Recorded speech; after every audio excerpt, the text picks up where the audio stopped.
مثال ما شخر قطعی گپمون گرفت گفت میریم کیم گجا قطعی گپ میزنیم دامجا دم خیر رفته دامجا گپ زنیم گفت گپ میگفتن ندارم ریکل قطعی با شخر قطعی هم نه ریکل قطعی گپ زدم چیز ریکل گفته سابنم کی دبای گفت به ما سوال گفتم به ما گپ زدم هم خالی گپمون شید بالان چیار کنم خالی جمع حیف میشن دلم میسوزه مردی نبود فیتا در پای زدم نه بزنای خالی کرو کنم وای خود شب چت میکنم کنتای ورزش تکست ای نظر گذارونده بعد ما خوندگیم ریپری نکسی سر خیمارم یگان وقت میشید اگر اینجی سر اکنون برای ریختن موی سر قوس کردن ریش خود یا اینکه شما خراب هستید و میخواهید فربه شوید یا اینکه شما فربه هستید و میخواهید خراب شوید یا اینکه قد شما پست است میخواهید قد خود را بلند کنید یا اینکه سفید شوی پوستی بدن دارید یا اینکه دیگر بیماری پوستی بدن دارید همه این مشکلی ها رای حل خود را یافتن با محصولات های صاف سودا برای خریداری نمودن با رقم های در روی اکران بوده مراجعت کنید دستافک در شهر مسکو و سنت پترزبورگ مدتی 24 ساعت می باشد برای دیگر دولت ها باشد دستافک 3 روز می باشد از نام کانال ما گپ زنید به شما تخفیف کرده می شود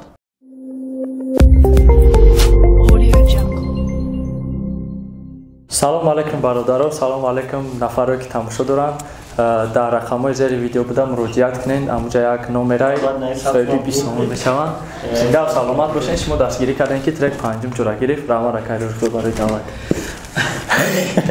سلام علیکم بچه‌های برنامه رپ هفته و اشتراکی هفته 38 رپ هفته ما ماریو با ترکی نرس حیاتی مرا که صاحب 100 سومونی میشود و تبریک میکنیم برات و رحمت که اومدی برای که خیلی سومودا خیلی بسیار رپر نمیان سیوان پراویلا داره و بوکی باقی فکر استیوان هایونه که نوز توش شما گفتن این خیلی سومودای گپم گپی خطایی که خیلی شما میدم ترک دابورای چی بود؟ ترک دابورای نرس حیاتی مرا و کی باید نرس حیاتی داره؟ نفری که مثال ترک خیلی ایده ما ایده‌اش کردم که вообще ما چی باید خیلی رپ خوندستم گفتم دا بیا ما گفتم خب ما در روی یگم کس میمونم که تا مرا یگم تخت بسیار عذاب دورسته کاروچی وای روی وای ما یگم گناه کردم یگم کاری خطا کردم مقصد دا ما خما در جای وای موندم و بعد در رپ گفتم که رپای نکو خوناشین همش خدم در داخل دوران هست این نفری که ما پریمیر میارم که هست این نفری که یک گپ میگن خیلی یا موتیواسیونه یا یک گپ میگه که گنده گپش معنی داره چقدر زورای تخیل میکنی که همه آدم هم خالی ای نو تاکشا بکو او خودش هم گناه کردگی خودش هم خطا کردگی و بعدا ای اپت زندگی خودش هم چیزا تا نقل میکنه که تام کارا نکنی و ما همه آدم میشیدم که همیشه نقل کردم که مقصد داره با که شما هم کارا نکنین ما کردم و دختر داره گفتگیم که تام کارا را نکنی که ما هم خالی رپا نخونم یا که مقصد که ما را آدم خوب خیال نکنین گفتگیم داره همین چیزا خودم در داخل دوران گفتگیم و با مقصد یه دیگران هم فهموندم که دیگران هم خیال نکنین که آدمی خوبه و هم یکم گپی زور تو میگن یعنی که خطاگی خچه کردگی در حیات ای اپت زندگی خودش میگه تام گپا تو گپا میگه و تنجی باید گفت تیلوی آدم نه برادرو او خطاگی خودش در زندگی شای که درسش میشه و درسش مدام میفهمونه بهترین و برای چی در کاورش در خفاش صورت نکسی بود و صورت موشینی شد در آخرش گفتگیم که دخترم مرغ گفتگیم کاروچی گفتگیم چیم مرغ اگر کارش طاقت میکردی چیم مرغ نکسی سر خیمارم یگان وقت میشید اگر اینجی سر گفتم کاروچی ده بچه با نکسی گلابی موندگی و اکایش رو خواه گفتم بگی سر که نتونیست رنگی گلابی را سر که نتونیست له باید میگفتی نکسی گلابی ما میشید خودش گفت اگه بچه از سرخ سکچت که گفته نه موشین مرا مونده گفته نه امیرم مو موشین چی خیلی؟ ماشین راست شب گم راست شب آرین داده چی؟ ماشین آرین داده دگیم تاکی؟ دایا رفیقم باید تاکسی میزند آرین داشته پنجوسمی؟ مالادیت نو ما حضیرش داد تو نه بعدی دو ماه گپ چپا با میگیریم شبا نه مالادیت فکری زور کردی فینال ایده نیشتیک هم دبزد نکی لبای گپ شما خیلی جواب میدم ما خیلی وای کردیم که ما او را گفتم که ما مقصد آدم میفهمم اگر یکم پرابلمش سریوز نشید او تما را میگیریم پنج میکنیم حتی یکم گازش وایرون شید یکم میخواد کارای ساعتمای از 5 باشه خیلی سوس کردم میگیریم گفتم مایلی گفتم نه بزنای خالی کارو کنه و خیلی شب چت میکنیم برای که ما ماشین ساز داده سودگیم فهمو برات چند تا میخورد کاروچی 10 تاش میزدم 85 تا میگشتم نیشتیک نرمال میخورد 85 خیلی بعضی وقتا میشد که وعدت نمیرفتم 2-3 روز همجا میگشتم 90 تا میگشتم нашод чи гуфтани нашод клипот чи клип ро адеса ва чанд клип короче дата клип кардам ятиш бемаъне ятиш ба маъне ятиш бемаъниш хеле аз бемаъниш сар бемаънеш хеле ака трек бениҳоят зурай мазмунаш а так чизе ки мақсад ма хондагим шумо дар мақул нестай треки гулистони хазон баъд хеле аднатон мехонам аднатони мақсад но мазмунаш гарени зурай ана и чиза мо бемаъне кардем клипшака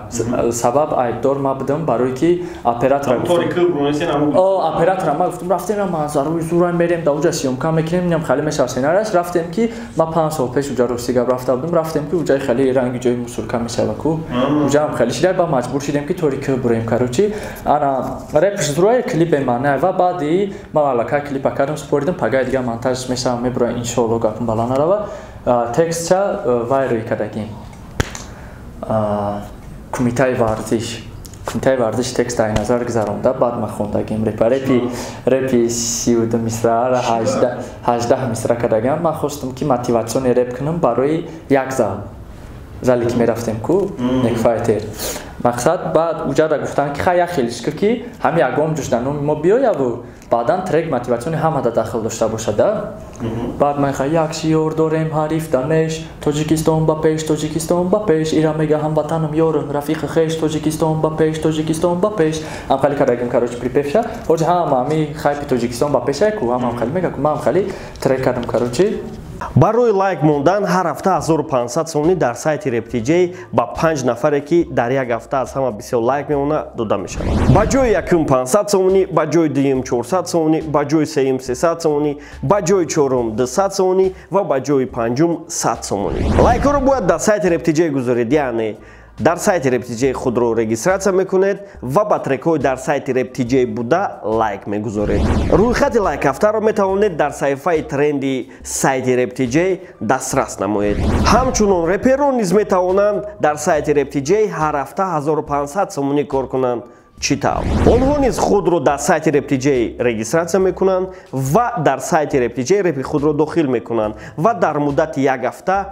5 треки аз ҳама бисёр лайк гирифта соҳиби 500, 400, 300, 200 ва 100 сомонӣ мешавад. Рӯйхати реп ҳафтаро низ аз саҳифаи тренди сайти RAP.TJ дастрас кардан мумкин аст. ҳар ҳафта соҳиби 3000 сомон реперон ва мухлисони репи тоҷик мешаванд. бо сайти RAP.TJ бошед. клипшам хай зури бачи иншалло ки аки хеле ҳар ҷо да бигем сиёмка кардем хеле не просто свет кардем короче кор кардем да мақсад да зал сиёмкаш кардем зал да ҳам да дрини некфайти не да иҷа мерафтем ку некфайтер иҷа иҷа да короче уҷа просто тренажёр ниша гирифтам ваҳдат бурдан фақат ҷои ба бесправил шидаги айда маш мекунем там маш бе бача ку некфайтер нашод барномаи мизи реп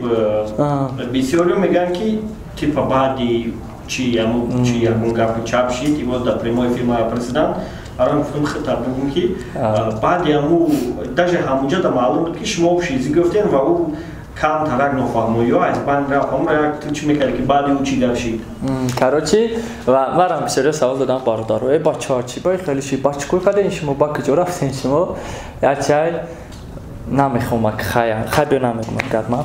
короче бародаро як чай дониста бигирем ки аксарияти одамо кӯшиш мекунанд ки зуришона нишон бидиҳанд вале вақт бояд нишон бита зуриитра вале бояд зурита бояд ягом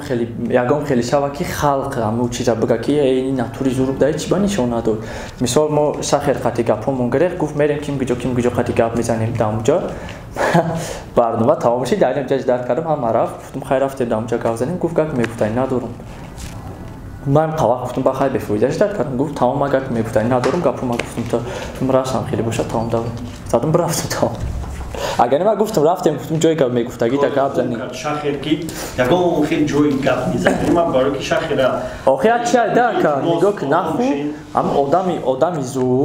зур видео дай хеле гап намега одами зур барнома бучид мебурам мега рафтем ана ки ма қайта адерни гап зам да гапҳои таъдерни ҷавоб дитам ё ки дигар хетемара чахчах кунем да видео ту метонисти ҳамон 20 минуте ки ту заёд рафти ку ҳамон 20 минут заёд нарай барнома 1 соат 1 соат 20 минута 20 минут ма ора гуфтам ки تو просто доказать که من ریپ باس میکنم گفتم گاز گفت دا اومدی گاب گفتم اومدی گاب دا گفتم که گاب هم خیلی کشید با قبچه تمام کرد گفتم هم ویدیو تمام شد کاست کرد ویدیو گفتم اومدی گاب باشه تمام گفتم من شیشتم کی همین درازش کرده برد بین یکی چی نام داره خالفسکی خیلی نیم از روی که خالفسکی به پریچینه شما گفت یا جدا خالفسکی گاب زد اخما گا سوال داری سبدم تا پیش ما درو مار گاوزا باید شد دیگه شد تو پریوش که خب گفتی نه انا اونجا شوای مرا گفت نه شما عمل که شده خیلی نه او خودش مرا ده همونجا گفت نه او خودش ده همونجا مرا همون مامین ده مرا گفت وقتی که من ریکل قد بو شخیر قدیم نه ریکل قدی گابزم چیز ریکل گفت استابنم کی دابای گفت به ما سوال گفتم به ما گاب زیستم هم خالی گاپم مشید بالان بعد ایجا شتم گفت که ما گاب زیستم تنا موندی گفتم تنا فهمیدی پروسه ما گاب زیستم اگر ما گاب زیستم کلام کی مرا گفتن کی بچه گاب شید خاطی و بچه ما گفتم همونجا را بینین بعد 3-4 مینوت ویدیو همونجا نشون میده که دکاسا برابر شدگیان ایچیشا ساعت فویس نه او خسته تو کارو چیزای از قابیدی سوسام خاصی ما وای ما که خوش که من میتارس میگیرم میرم با هم وای قبلی سر آیس اومدم پیش داشتم چی میگوی شروع است گاوزا پاس تمام بعد من گفتم که آدم باید خیلی زوریش کوشش نکنه که نشون بده وای زوری خودش میپروه بعد یه چیز دیگه خیلی مقصد چیزی رو کنم کل جمع حیف میشن دلم میسوزه مردی نبود فیتاده رو پای زدم اما صدا سلامت باشی برات خدا احتیاط کلام میخوام بیستون کار کنم پیام دایم نمیره و رحمت که اومدی خیلی باور پافتو تا نگفته که چی گپای باخته کمی پافتو همین هم مسئولا داری یا سوال ما هم بتیم خیلی پافتو چی گپای چی گپای ای وقت دار یکم گپ هست نه خیلی مردک بوده کمی خیلی چیزا من نکروت کنم میگم میدون چی میگم که وجدان نست میگم بچه بخدای خیلی کین بعد خیلی عبید نیای بخدا مخلیص رجیستر نمیکنه لایک نمونم چون کنم میدونم ترانسموترو خطی دیگر اگر چاپ نو خیر رجیستر نمیکنه اما نمیتونم به رجیستر کنم چون که خیلی بدون که به رجیستر شود چی گرم میشه همین چیزا که خود دوارد است خچون لایک میمونه مردک بود من گفتم بچه کارا کی من ضرر خیلی نقص کی نشمو که بیزنس می هم چیز ضرر نخور روحی حالش نباشه من روش گفتم بخدا روش گفتم او خوب هفته گفتنی هفته حال میشه خب چوکرم پروگرامیستم اون یا دو مشکلی دیگه روش حالی حل نکردیم بخدا چیز گنده بین میدونه که گنده بخدا دیلی آدم میشه ما میدونی ما اوگاه کردم بچه کارا کی یا تلفن باید یک لایک مونده شود و همیشه رو شفا میدیم خاطر بچه کو پروگرامیستم اصلاح کردیم و اجداد بون که امر حل کنن میشم چیز شما ما بخدا ایدیل مونده که ما کوی هفته ریب نپارت حل شونده یعنی آیا تلفن روز اگر که یک است بتونه مونده و خیلی ازمینی میشه خاص ما همین چیز عقلا حس کردن میتونه که دیلی آدم میشکنه بله چه حس میکنه اوش دیلی ماش سه پراسموتر نمیگیره چیکار کنم خدا گنده نیتای نو ما نماز بسازیم بخدا گنده دیلش کشته میشه برات ما پاسشون بخدا پاسی حالش اکم یا باید داره پاسا نباشه خونیمی او خود چی با اینا معقوله ما اینم هول جام بخدا سوس کنه یگم تاد من نمیگذارین بود برای میگفت سوزی تو برام گفتی که من نباشم این میدم برای همه گفت سایکی تو باید در سرش جایی تو باید نباشی وقتی تا دارم تیما خواهی با هم فقط شما سون میگیرین خواهش موی تو داره رکلام داره دخل ترا یگم که زاپیشت نکرده که یوتیوب بیا قطعی رازبور کنیم ترا یگم که زاپیشت نکرده که تو یوتیوب نکه بچون باید پاسا بسیم انا باردکی بیا دسته ایلکی نمیدونه کمی بکشه یا نه ما انتظار اشان ویش کنیم پین کدش بیاریم سون کار کن تمام بس هم سون شب بگیریم و 4 ماه پس تو در 4 ماه میتونی انشالله من چیز استوی کده من هرز یک خیلی گفتم که انشالله میتونی من برای بخوبی تو گفتم تو رکلام بکنم دو درجم اکاجم ثواب حالش میکنیم کارش کلیپای زور که استم بخدا کلیپ دیگه اگر که درسته یوردم تایله ماریو اوریجینال است که کانال ماریو دامجا گپی زور رفهمیده اگر که درسته یوردم تا فورش سناریو را نقل میکنم شکرش یک کلیپ زور که استم قوت نمیرسه قوت نمیرسه بخدا برای او را کدام قوتش برسه برام این کد شما دیگه ایشمو فقط همشو خاطی یوردم تا کم کلیپ کنم این کلیپ او خیلی چیزی ابنتونی نیست که ترک تبیور گوش کنم دیگه خیلی ترک من نویستگیم نخوندم من نمیخوام نویسن بخونش من میدونم که تو چیزای خیلی با معنی چیکار می‌نویسی نخوندنش نه خوندنش اما دفعه دیگه خیلی من خواستم که همین ترک دیگه خیلی بیاده کاروچی این قاکس نقل کنم این قاکس هم جای اینترس نشه کاروچی اکا شروع کرد رفت ها کی داد کردم بالله کاروچی خدم میرم در جونم دستمال رو ملکر همه پرتام میشینم گداگی میکنم در سرم کپکا اندین میام سومو میتام ما ورا نه رحمت میگم نه دوشون میتونم میزنم میروان کاروچی بعد بچه فقط هم میگذارن استودنت و یا سومته یا چی نمیمونه سومتیا با هم خیلی پگاش یا سومته یا چی نمیمونه رازبور میشن یا چهاردی و یا ایری ما رازبور میشن که چی با هم در سومتی ممکن همی اگم پیرا باشه ممکن آلکاش باشه ممکن اگم چی دیگه باشه کاروچی اینترسینگش این هم قاکی خاطر ما گداگی میکنم حال باک تماشا کنین کیف کنین نه که کدوم میخواد که همین کلیپ برویا کانال ما رو دفعه سکنین همه ویدیوش رو تماشا کنین و پادریت سکنین و در پایان ویدیوش یک چیز را که در کامنتارش همون رو بگیرین پیشنهاد کنین و رزولتاتای خوبش میده و همین کلیپش هم همه دو ولی اینو می ویدیو را که ماریو گردم میشه میمونی نه چی؟ چون جای بسیار گرم زدگی زنده باشه هزار رحمت 100 تومان گرفتم برادرم سلامت رحمت